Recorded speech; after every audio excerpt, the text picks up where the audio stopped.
Good morning, students. Hope you all are well. So, today we are going to discuss how the breathing process will occur in our body. I think different parts of the respiratory system already you have understood. So, let's start with this breathing.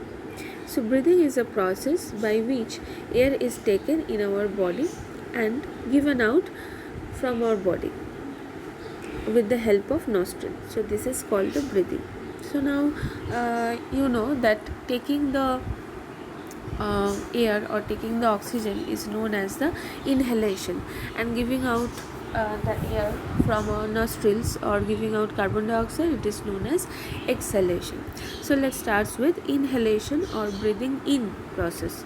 So the process by which the air, that means oxygen rich air, that enters in the lung through the nose is known as inhalation. Okay, so the first figure number figure 5.2, option A, that is inhalation. Okay, so you can see the arrow is given towards the nostrils. That means they are taking, means we are taking the oxygen from the environment within our nostrils. So let's see what are the following steps in case of inhalation. First is the movement of rib cage in upward and outward direction, means enlargement of our rib cage. Okay. Next is the movement of diaphragm downwards and flatten, that means diaphragm contracts. So when diaphragm contracts, it also helps our rib cage to expand. Why expand? Because more air will come inside. Okay, so the volume of the chest cavity increases. That means that increase in the rib cage or increase in our chest cavity.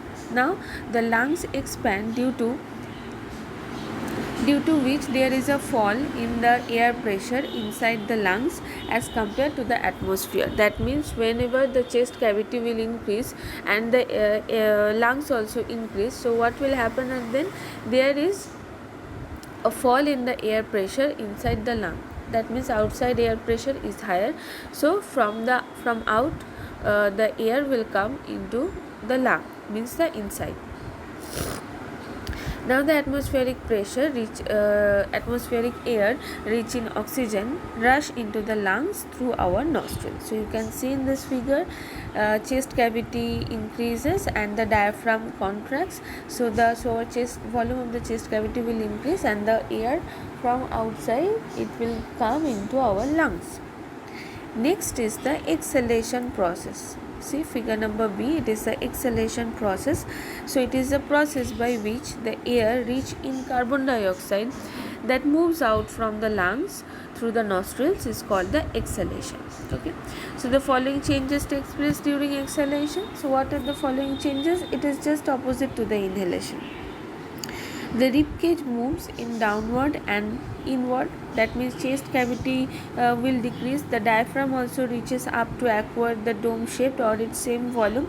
See in this figure number B, the chest cavity decreases, or the it is not expand like that as it is showing in inhalation. It comes back to its normal position, and the diaphragm also.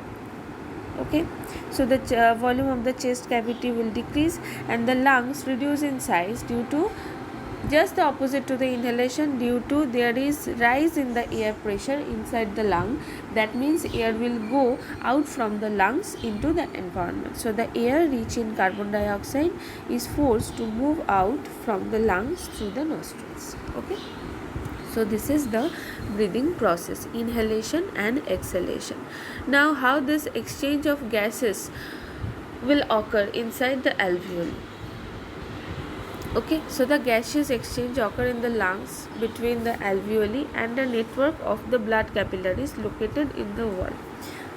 So you see figure number 5.3, the first one, the yellow one. So you know that this grapes like structure, cluster of grapes, these are the alveoli, and within that alveoli there is blood and capillaries are there.